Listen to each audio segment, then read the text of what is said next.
India is a transformative vision that unites this profession in shaping the future. Rise India underscores a commitment to progress and excellence. Our repositioning India and the CMA profession in a stronger national and global platform. I stands for intensifying the growth of the profession through innovation and engagement. S stands for strengthening professional competence and capability to remain future ready. E stands for enhancing leadership capabilities across manufacturing and service sectors in support of India's economic aspirations.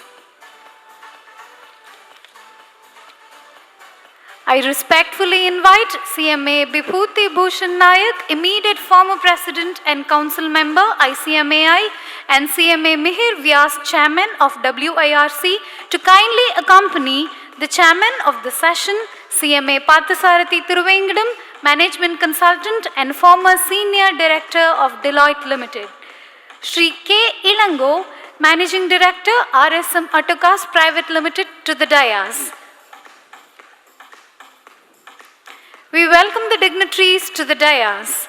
I request the audience to please extend a warm round of applause to the dignitaries on the dais.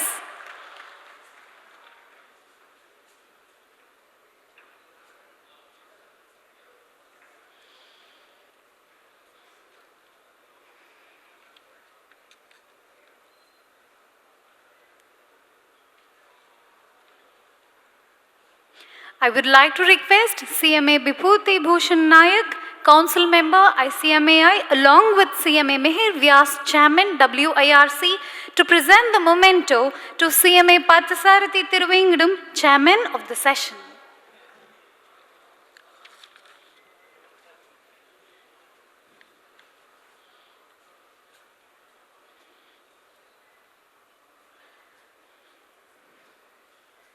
Let's put our hands together for the Chairman of the session.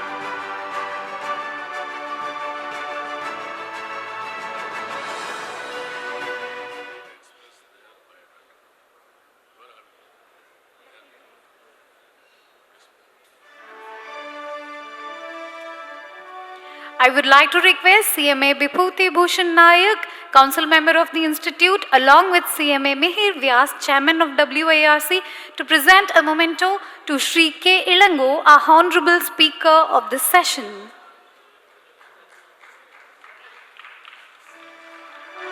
A big round of applause for the Speaker.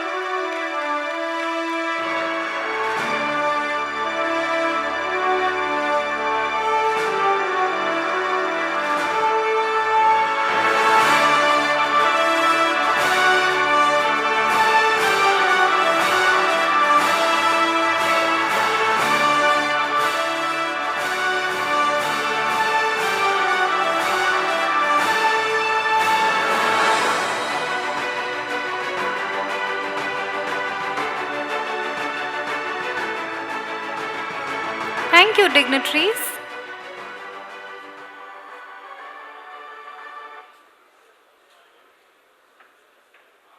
I may now request CMA Bibhuti Bhushan Nayak, immediate former President and Council Member ICAI, to render the welcome address.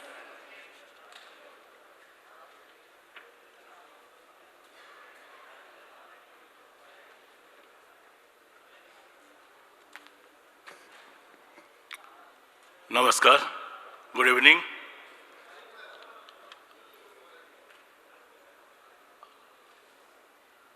This is the plenary session after inaugural session, very painful. It is already late. we are running short of time also. So I welcome CMA Parthasarathi sir and Sri K. Ilango, our two brilliant speakers on this plenary session. And also, once again, I am glad to welcome all my participants, chapter representative, regional representative, and former president, and my council colleague, and other corporate delegates.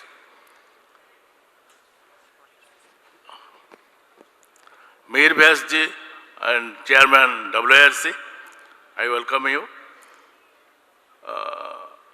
I am excited from the deliberation of inaugural session by our chief guest that befitting to our theme Rise India, and also presentation by Dalwadi ji, that vision document, draft vision document of IIM under the directive of Government of India that our institute is taking steps. We are ready to face the challenge of transformation due to this vision 2047. Institute also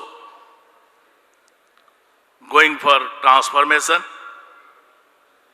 only to face the challenges of Viksit Bharat 2047. I want to disclose one fact before all my honorable members. Institute or our profession needs transformation. We all are the present here, all professionals, CMA professionals, mostly coming from three generations. First generation, that is after independence, 47 to 64, generally baby boomers. Then 65 to 80, generation X, sir. Millionaires, 81 to 96. Presently, just they are acting, reacting, and contributing for nation building. Mostly, the major capital of India, that means youth mass, that is Gen Z. But this theme and Vision 2047, Institute is taking preparation for contributing or making strategy for our next generation, that means generation Alpha and Beta, which will continue up to 2039. It is predicted that 2012 to 2025, generation Alpha, they are just their birth stage, childhood, they are coming for contribution of our nation development. So accordingly, everything is changing and developing. So CMA is also going for transformation, that our chairman study, Vinayji, and our council mainly has taken decision for transformation of our course curriculum. Why I am speaking? Because it is the platform to give information to my honorable members, practitioners and corporate leaders and former president also, that we are going to restructure, reforming or modifying, introducing the new syllabus 2026. Majorly, it will be based on practical oriented workshop classes along with theoretical concept. The course is designed like this. It is necessary. Another news, today news, Government of India is going to finalize in this month to declare NCRT as deemed university NCERT was preparing the study material. Now NCERT will impact practical-oriented study pattern. In India, they are going to introduce, and government already going to approve this month. That means somebody is securing 50%, 80%, 90%, there will no difference. It will not create difference whether he will be employable or not, but their credit point will be counted. In which field he is expert.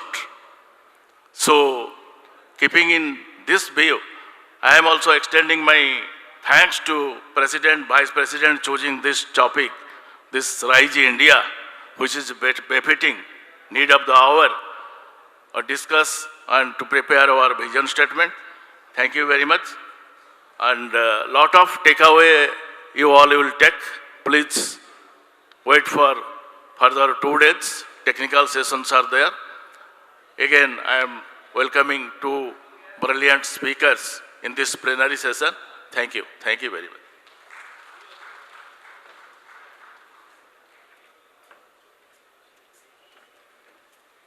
Thank you, sir. Now I request CMA Parthasarathy Thiruvengadam, former Senior Director of Deloitte India Private Limited, to take charge of the session. Yeah, thank you. Thank you for the introduction. And I'm really not going to chair the session. I'm going to be fairly technical and get into the details about what we need to cover as a CMA member. It's always a pleasure to be in any CMA convention. I've been doing that for many years, and it's always a, I would say, emotional connect and something which I really enjoy. And today, looking at a large number of members, our members, I'm extremely honored and privileged to be here. And also, Mr. Ilango being there in this part of the session, I think will add a lot of value. He's going to look at the profession from an external perspective, and that's going to help. I'll do a little more of internal perspective, and that's what the council and all the other senior members told me, and it's also a pleasure and privilege to be today here with all the past presidents, so many of them, and many council members who have really done tremendous amount of work to create the institute and place the institute where it is. Under no circumstances would I ever agree or accept an argument that the institute has not done well, the institute could be this. I'm a member who does not believe, who does not accept that at all. We've had great growth, and I'm sure we have our people are making a huge difference in the businesses. I'll talk a little bit about the stakeholders. I'll also talk about the CMA as a professional and in the context of RISE. Because this is a methodology, a process, a future, a protocol that's been discussed and suggested by a very reputed external agency, and I'm sure it's going to make a huge difference to the institute for its future. And in alignment with what the country is going to do and how it's going to go. This is a plenary session. The plenary session is supposed to be a session where everyone is supposed to be present. In any conference, the word plenary, as per the dictionary and so on, says that everybody will be present in the room, and then you may have committees, you may have breakout sessions and so on and so on.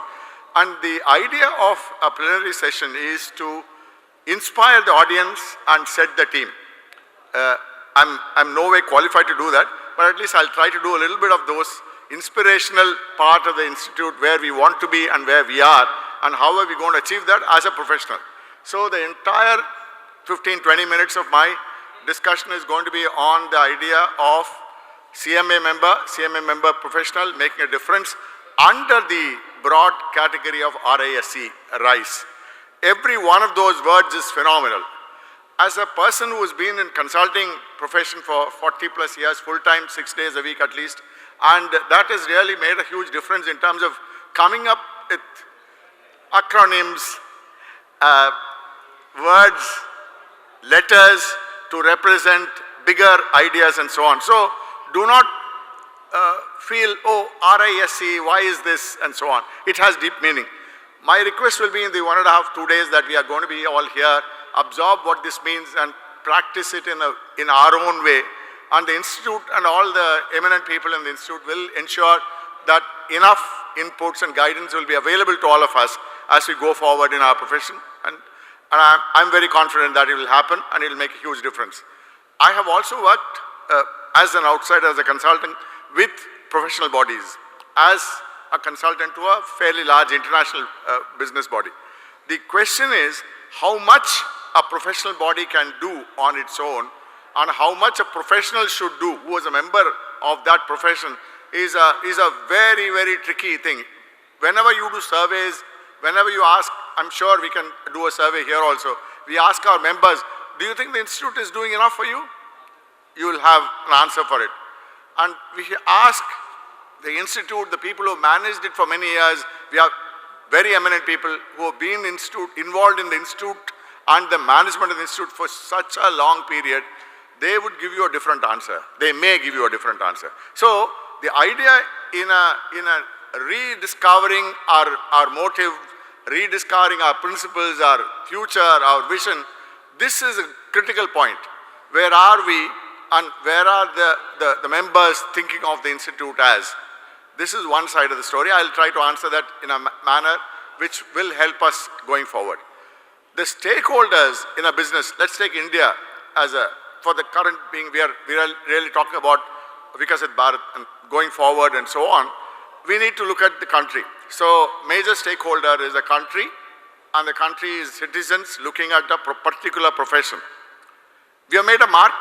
There is a mark the profession has, and that mark has got certain meaning, certain applications, certain expectations in the minds of all the citizens. Then comes another stakeholder who is a very important stakeholder, actually who drives our business, our profession in a very, very significant manner, which is the government. The government, the policies and all of those things, which includes all the legislature and the judiciary and the government, everything, all of these contribute to driving what our profession is supposed to do. For example, I'll give you a simple example. A lot of regulations are released by the government from time to time. Many of these regulations create a system by which certain work needs to be done. And that work can go to different types of professionals. It may be engineers, it may be chartered accountants, it may be secretaries, it may be cost and management accountants, different kinds of people. So all these people, the stakeholder is the government, he drives it. And you have the business. The business is a user of these services. These businesses have an expectation of what they want, either because of the regulation or because of the, like Ms. Narayan mentioned in the session, as to the kind of work that has been done in each and every industry, each and every business. So the business people, the businessmen, the managers have an expectation of what the profession should be. These are just a few, 4 or 5 stakeholders, but there are many more. Today, talent is also a stakeholder. When I say talent, I'm talking about the human being. A very large number, in India especially, we have a very, very significant younger population. And this younger population is needed. If you go and ask, I'm sure all of you are coming from different types of businesses, mining, power, steel, cement, sugar, whatever, banking, all kinds of businesses. You go and ask, one of the most significant factors today in India is a problem related to talent, the availability of the current talent, correct talent, and also its usage in the businesses. We have very large number of gig workers, very large. We created it 2021, it became, and it's huge today, runs into, as per the recent surveys and so on, more than 6 million independent gig workers. But is that the right thing for the economy? We don't have an answer for it. We do not know. But it's actually happened. That means people from the age of 21 to 28, 30, they're all extremely well in the sense, not economically, but in terms of time, they are utilized and they're doing certain things. But is that what a stakeholder wants, the businesses, or maybe the businesses want to some extent, but in the longer term, are we having enough people in the machine shops, in the welding shops, and so on? We don't know whether it has relationship to this. And these are the types of expectations of a profession or of an institute that the stakeholders have.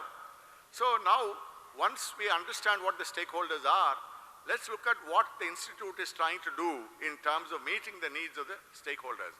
These RISE, if you look at it specifically, one of the key things that we have to be doing is repositioning. the repositioning is, when I say repositioning, to make it simpler, we need to position ourselves in a manner and in the requirements which will maximize our abilities and also what is possible to all the stakeholders. If all the, including us as a stakeholder, if you look at this, the repositioning is going to make huge difference. It's going to make a different, it's going to be a different dimension. I'll tell you a simple example of how this works. If you call yourself a cost accountant, if you call yourself a cost and management accountant, and you go and apply for a job, and you're evaluated at that time, at the initial stage, you are evaluated for a certain technical knowledge of, let's say, costing methods, and so on and so forth. But 5 years down the line, if you're in the same company, that has no meaning at all. 5 years later, it's a combination of the individual professional, the capabilities that the individual professional has developed and absorbed, and how that is going to work, and that person becomes a CEO or grows in the organization, doesn't grow on the organization, has a medium type of career life. All of these are possible, and the qualification and the title is no longer the most important driver. And this is one of the key points that you will have to remember when you are trying to build this repositioning. The repositioning is a combination of what you are and what the institute is and what the institute believes that the members are, and how the combination of that will result in the institute membership being fully utilized. You take the example again. If you look at the past, Mr. Nayak was mentioning about the past generations of CMAs and so on. We've had a significant impact because the public sector, as a general rule, public sector and government gave a phenomenal opening and opportunity. I'm sure many of our members are very, very senior positions they've held in public sector and government, because that was the meeting the regulations and ensuring that such people are taken in. Once they're taken in and they get into the government and public sector being driven by a hierarchical kind of an organization, these people grew and they reached, and if you remember, and there was actually a statistical check a few years back, I remember, where we checked how many CMAs had reached the position of Director of Finance and so on of public sector organizations and so on. Similarly, in senior positions in government. And so, if you look at that, after some time, the professional title or the professional engagement is not going to matter. So, what the institute and our external help also has indicated is, how do we reposition? When we reposition ourselves, it is not just the kind of training and so on.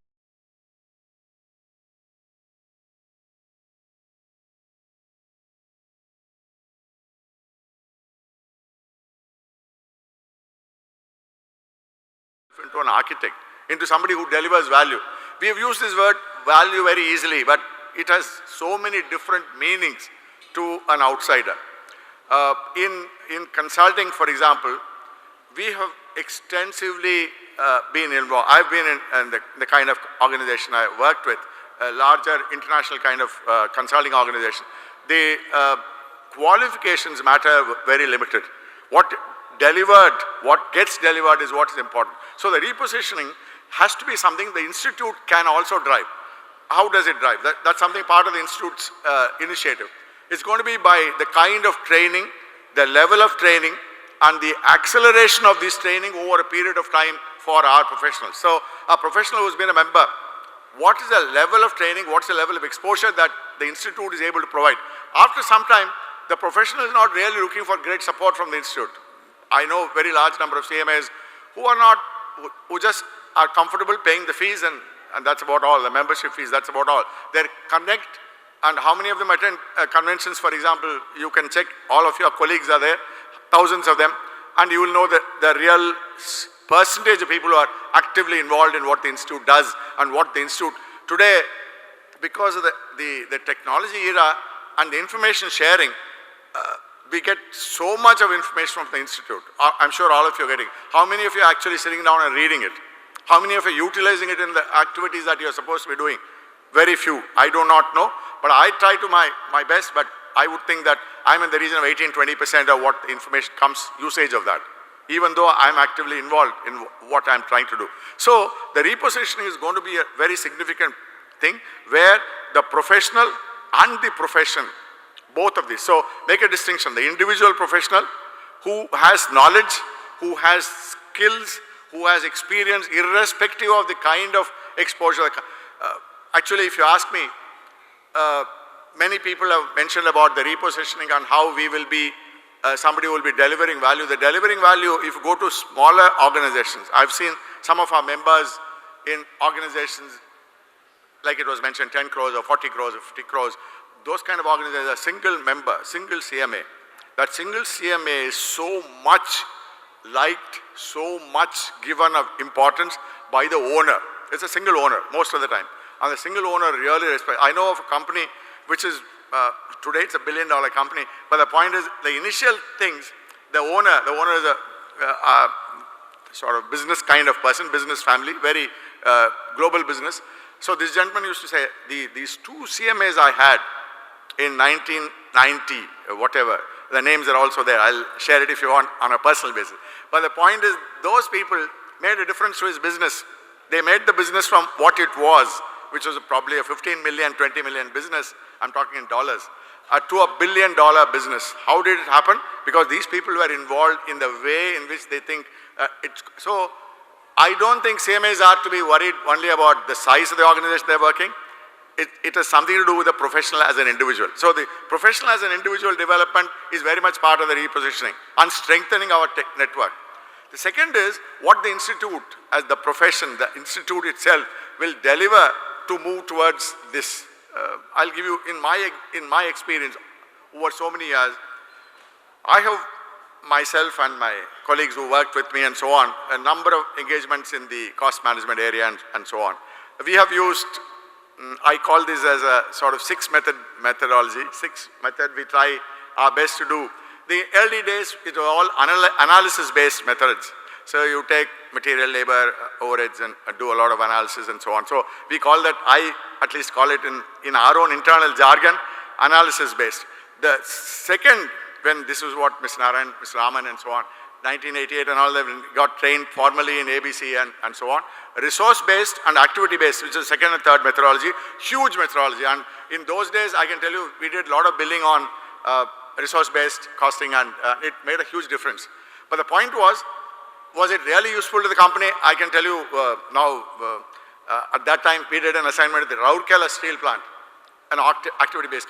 You can imagine the huge size of it and so on. But the point was, what was the benefit that SAIL got out of that is, I would not be able to judge, but I don't think over the years, I don't know whether it has really helped. But resource-based, later on, I realized was a phenomenally powerful tool, powerful methodology of cost.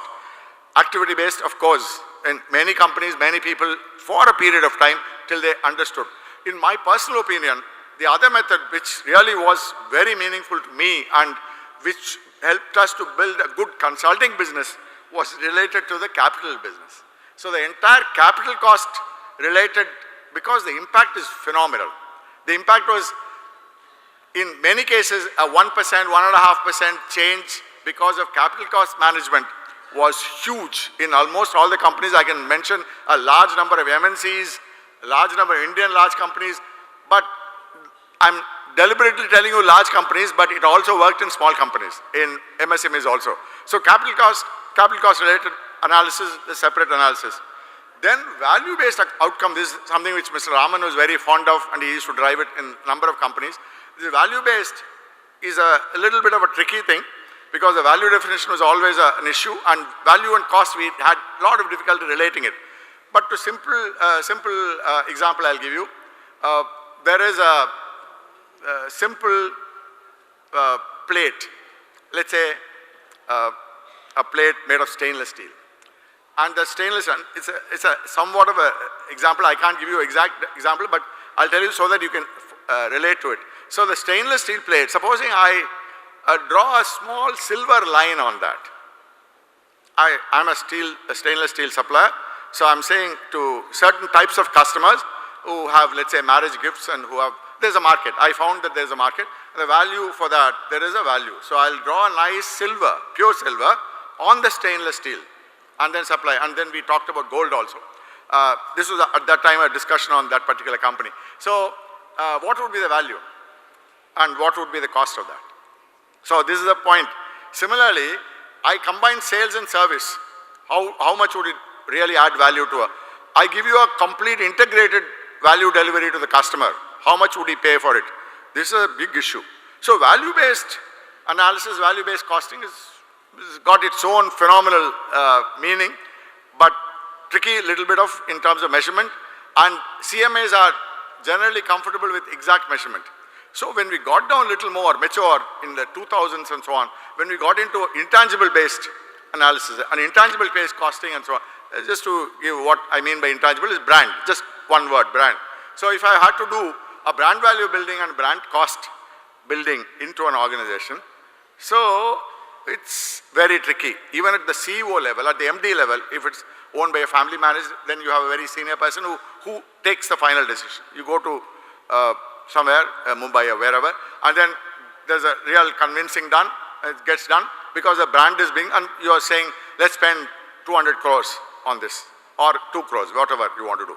And there is a value, then the cost is easier to, then you say, I'll engage an agency, I'll do all this, and there's a cost. So the value delivery on an intangible is a very, very tricky situation.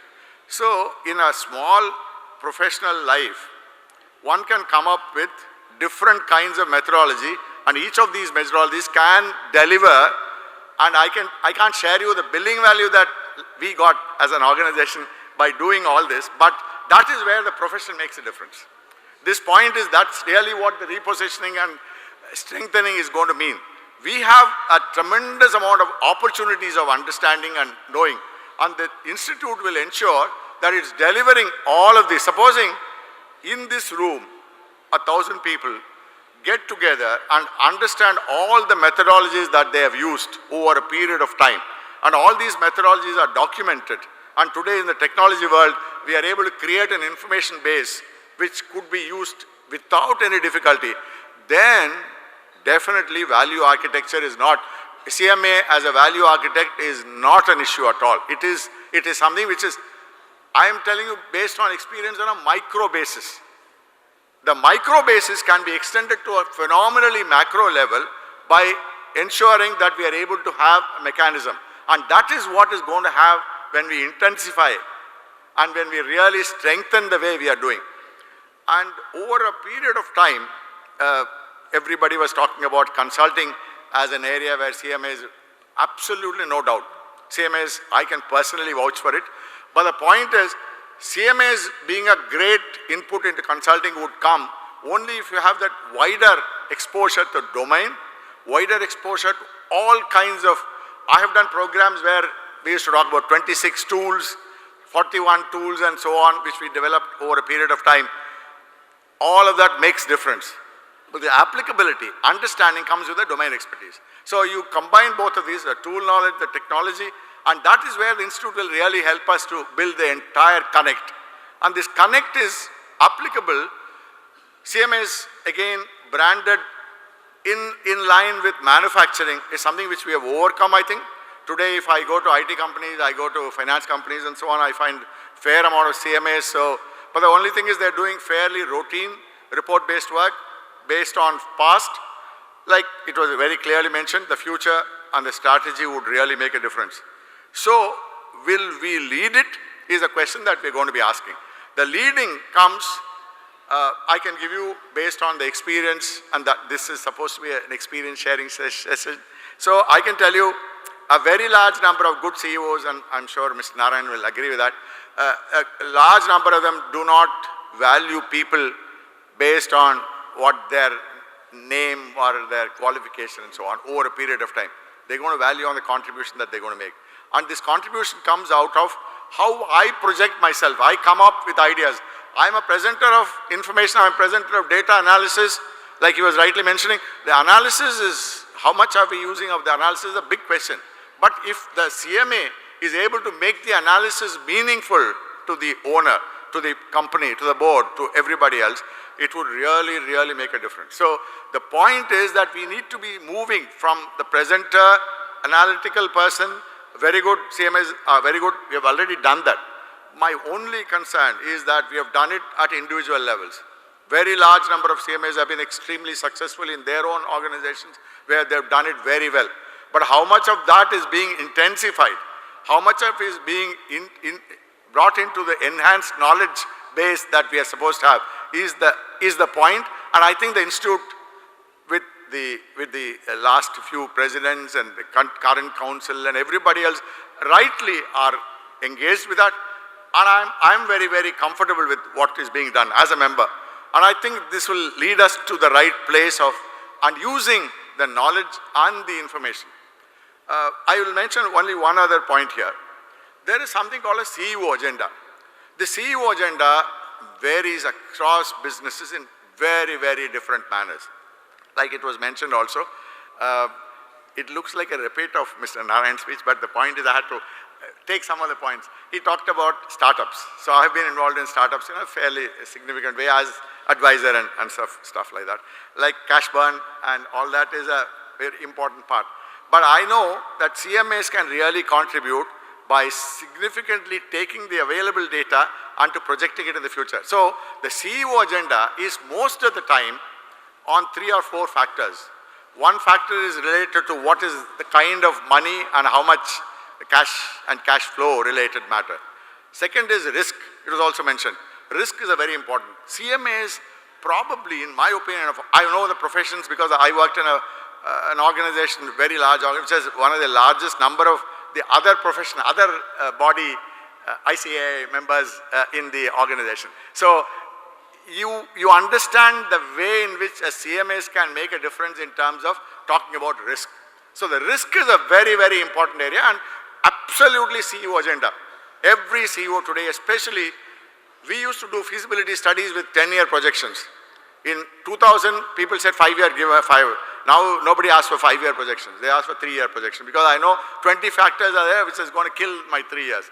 And some chap who's got initial of D and T and so on will make a huge killing to all of us, or somebody else in a neighboring country can create a lot of trouble for us. So the point, these are global issues and we are a global organization.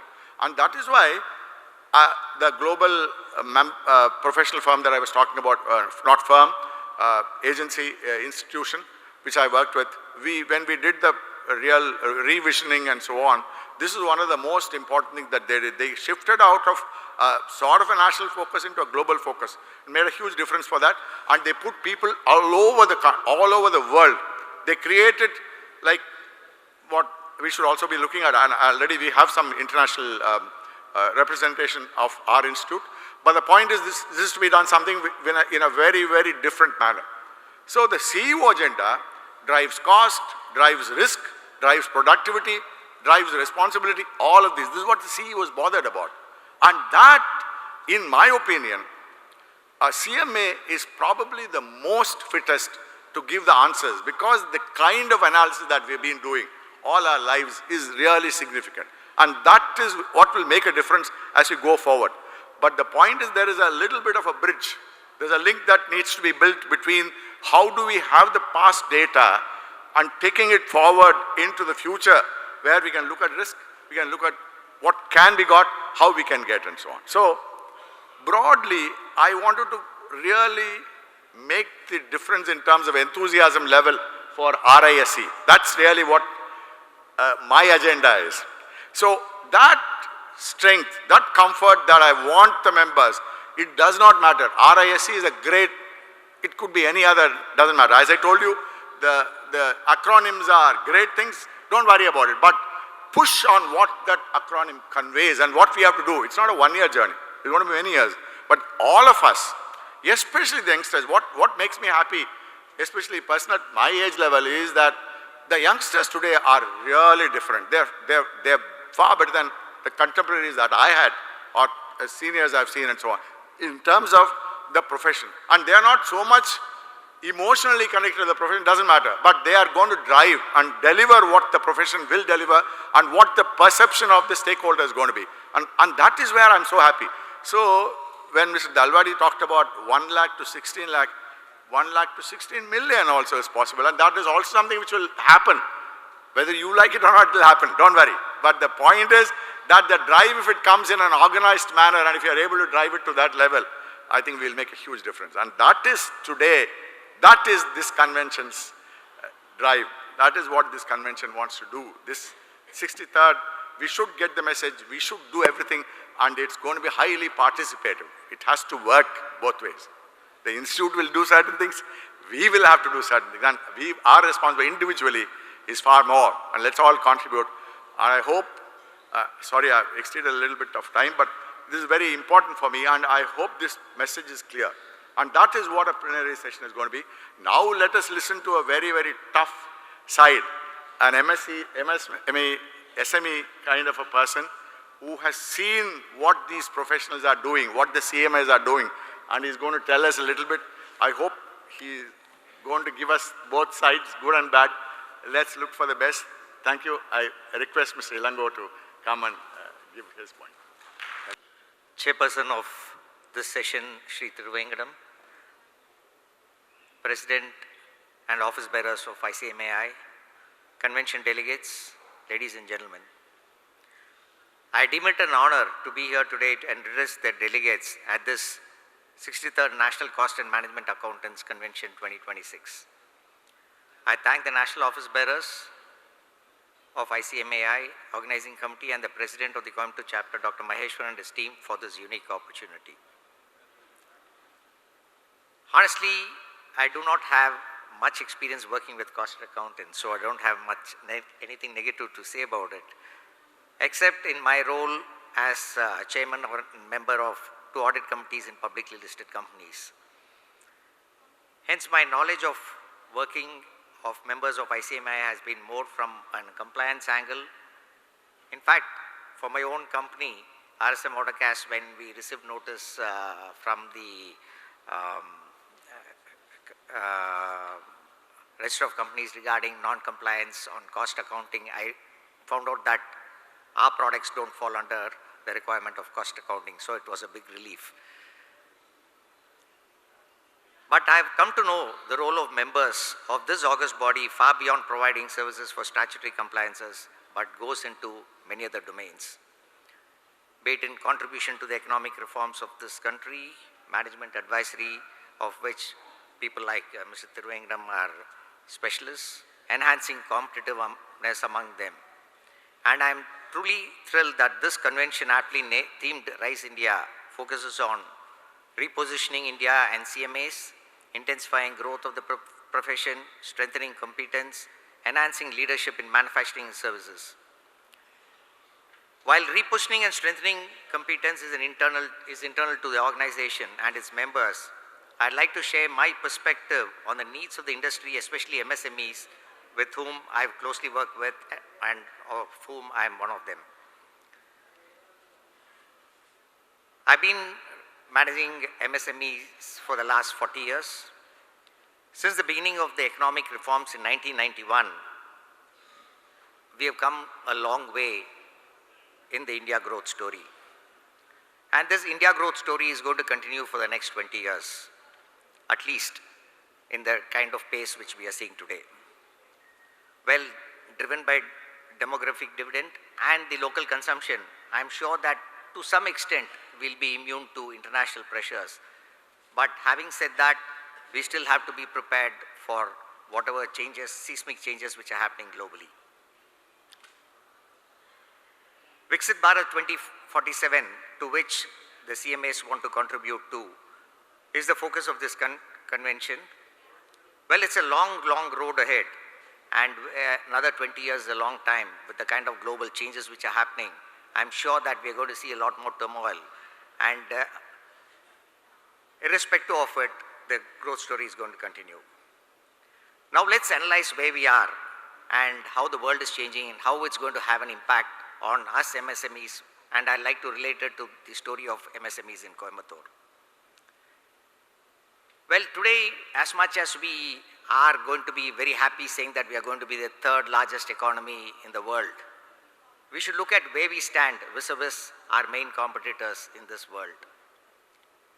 Today, whether we like it or not, we are in a receiving end vis-a-vis the American sanctions. They're talking about the Russia sanctions, oil sanctions, where we have a 25% tariff, Russia tariff. Whereas the same thing when it was applied to China, they were able to beat them on their own game. China threatened to stop their delivery of their permanent magnets required for their equipment, and the US succumbed and they cut down their tariffs. It was just one particular issue.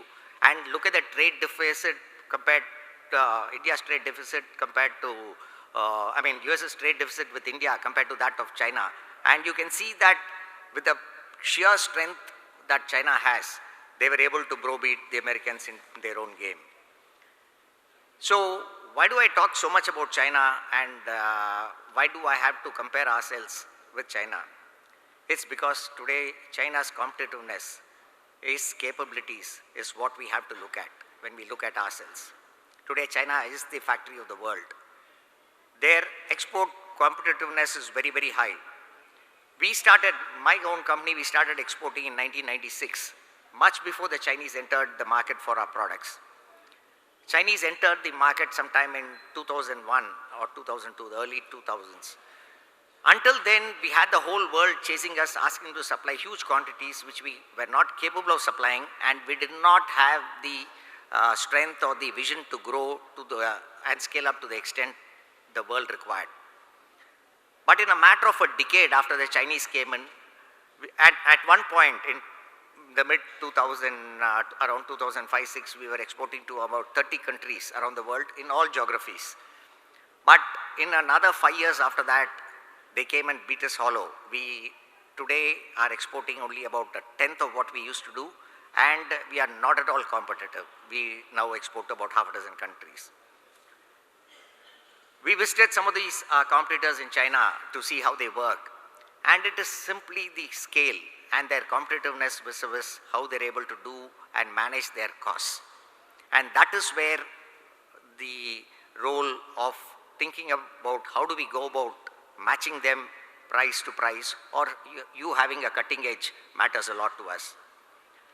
Their approach on having a cluster-based growth, if you look at cities, even Mr. Narayan was just talking to me about having cluster-based industrial parks to be set up by government. I mean, this is the need of the hour, and that is how they're able to be competitive, they're able to grow together. And one particular company makes one product, one design, one size, and the next neighbor makes the other one. So these MSMEs collaborate and grow together in clusters. So this is where Coimbatore story itself becomes very relevant, and how Coimbatore has gone to this extent, and I'd like to relate it to what China has been doing. In Coimbatore, most of you from Coimbatore may know this story, but for those who are new to Coimbatore, I'd like to repeat it once again. The first textile mill in Coimbatore was started in 1896 by Mr. Robert Staines. The Coimbatore Spinning and Weaving Mills, which still there, it's run by NTC now, was the first one which was started. And then subsequently, there were a number of local entrepreneurs who started textile mills. So by World War II, there were quite a few, about 40 or 50 textile mills. And World War II gave them a huge boost. And so the textile spinning industry became very, very prominent, because England wanted cloth, and who had the yarn or the cloth had the strength to produce more. So cluster of textile spinning mills happened, and from that cluster, then spinning cluster, people moved into weaving, people moved into garments, a value addition. Garments were either woven or knitted like Tirupur. Then they went into more value addition, like the cluster in Karur, which is the home linen sector. So things started growing up in clusters. And if you see, if somebody does one product, you can see a lot, and is successful, a lot more entrepreneurs wanting to try that out.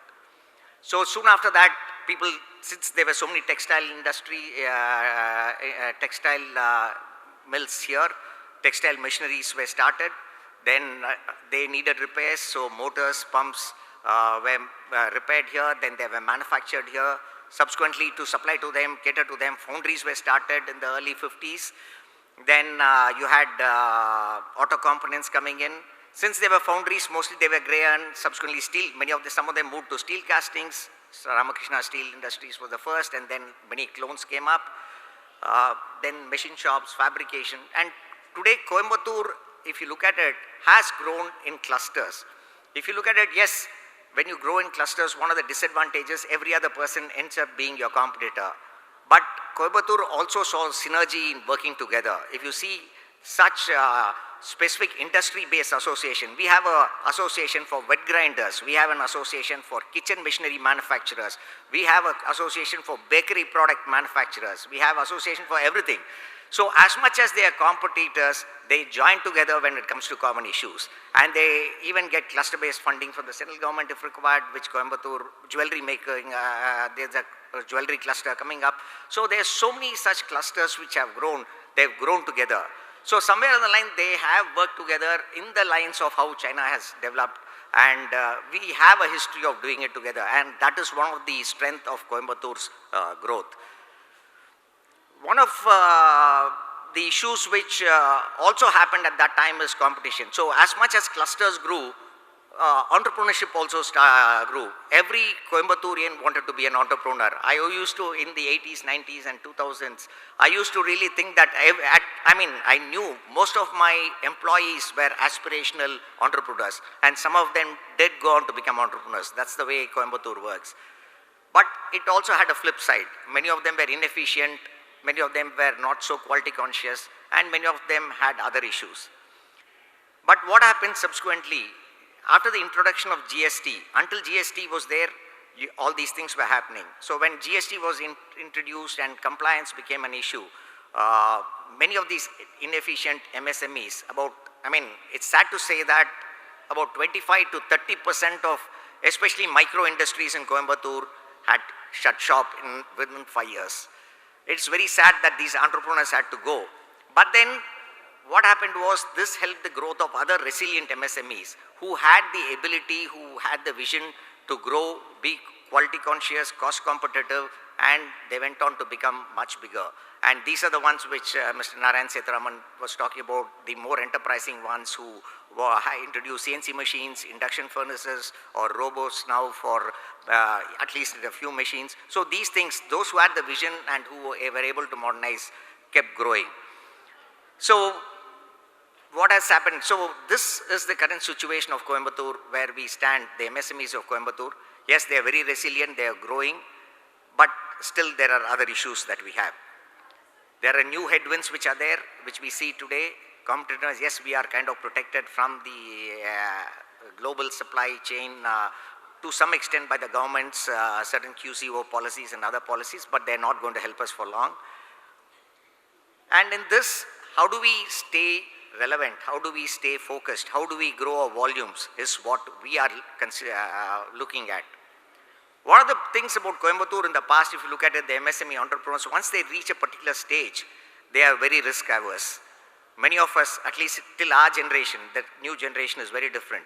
But till our generation, many of them don't want to take risks. First thing is, let's protect what we have earned, then look at growth. So many of them, if you look at Coimbatore in the 70s, had such large number of listed companies. And in the last 3-4 decades, you hardly have a dozen or 20 companies which went public. Rest of them are contented being, having controls and being proprietary partnership or just private limited, closely held.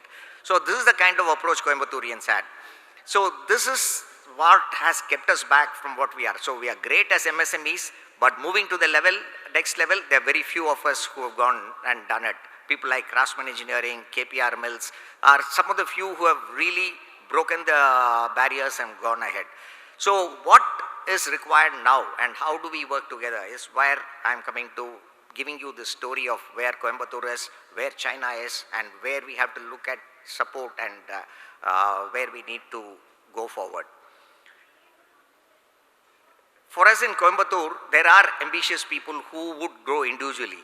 Many of them are Craftsman Engineering. Ravi is a close friend of mine, the chairman, managing director of Craftsman, and he had the ambition and he has grown to great levels today from where he was. Today it's almost more than $500 million company, and they are going great guns, acquiring companies around the country and growing internationally as well. But there are others who are limited by either their capacity or their ambition. But together as clusters, these industries produce a lot of value. Take the foundry cluster. Coimbatore is the foundry capital of the country. There are at least 400 MSME, 400 foundries. Some of them have moved beyond MSMEs. 400 foundries in Coimbatore. It used to be 600. Like I told you, some of the inefficient ones have closed down. Now there are bigger foundries, but there are at least 400 of them in Coimbatore. So a foundry cluster, for example, we work together. Today we are starting a foundry development center to train and do research in foundry. In Coimbatore, this is being funded by the state government where TIDCO is taking a stake. So we are looking at working together and growing. So in your agenda at this convention, you're looking at, when I see the sessions that you have, you would like to be strategic partners in MSME startups and Digital India initiatives, enhancing competitiveness through innovation, cost optimization, opportunities in Gati Shakti or PLI schemes or Make in India schemes which are available, cost leadership in specific sectors which you've already spoken about, new age costing for Industry 4.0, 5.0 and smart manufacturing and lean operations. And these are the areas which a lot of MSMEs need support on. This is where the opportunity is there for us MSMEs to work with members of ICMAI to see where we can take this forward to achieve common objectives for mutual benefit. We as industry associations, I've been closely associated with various industry associations in Coimbatore, Codicea being one of them, the Chamber of Commerce, CII Coimbatore chapter, TAI Coimbatore chapter. So we've been working closely with MSMEs here and other industries.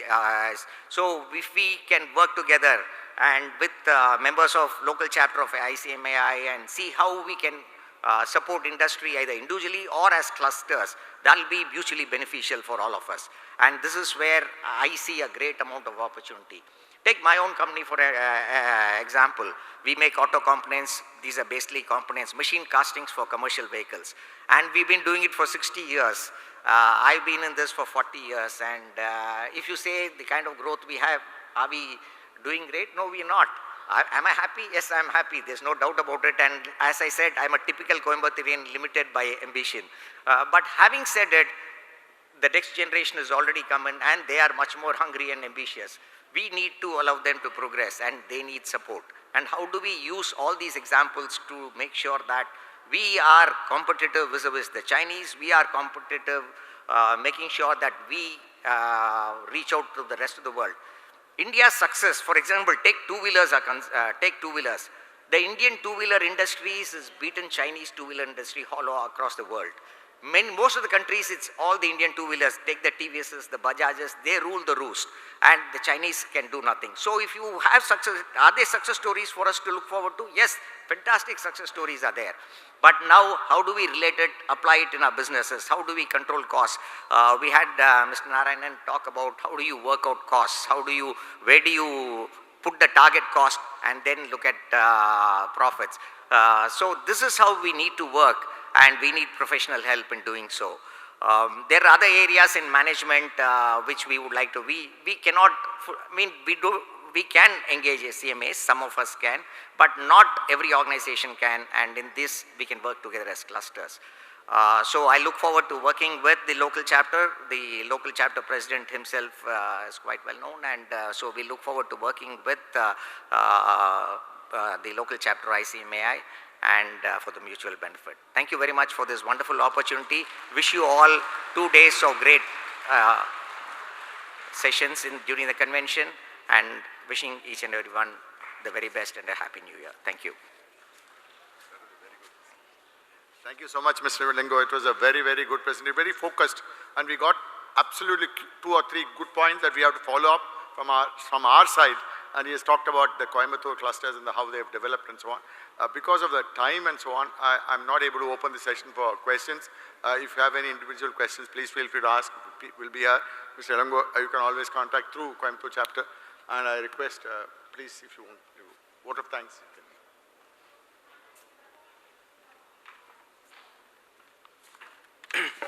Good evening and namaskaram. Respected dignitaries, distinguished guests, speakers, my dear professional colleague, all the past presidents, CCMs, and local chapter representative, and all the delegates. As this enriching plenary session on Rise India repositions draw to a close, it is both an honor and a privilege for me to propose a vote of thanks. At the outset, I extend our deepest gratitude to my President CMA TCA Prasad sir and my Vice President Neeraj Joshi sir for their visionary leadership and unwavering guidance. I also warmly acknowledge CMA Vibhuti Nayak sir, our immediate past President and Council member, whose wisdom, continuity of thought and unwavering commitment to professional excellence continue to inspire us. My special thanks to Chairperson of this plenary session, CMA Partha Harthi sir, former Senior Director Management Consultant, Deloitte, India. Sir, with your vast experience in management consulting at Deloitte, India, you are seamlessly steered this session with clarity, relevance and strategic insights. You are covered all the stakeholders from businessmen to worker. Also, you added your 6 methodologies and risk analysis for CMS. Thank you so much, sir, for your valuable time in this plenary session, sir. We are immensely grateful to our dignitary speaker, Sri K. Illango, sir, Managing Director, RSM Autocast Private Limited, for sharing his valuable industry insight, practical wisdom. Your address beautifully bridged the world of MSME manufacturing excellence with cost and management. Also, you added the Coimbatore story, like they are working in the customs. So, thank you so much for your valuable time in this NCMAC and this is plenary sessions. I would also like to thank convention organization committee, convention team, volunteer staff members for their flawless execution of these sessions, making it both meaningful and memorable. With this, I once again thank you so much everyone who contributed to the success of these plenary sessions and wish you all the continued enriching experience at NCMAC 2026. Thank you so much. Jai Hind, Jai CMA.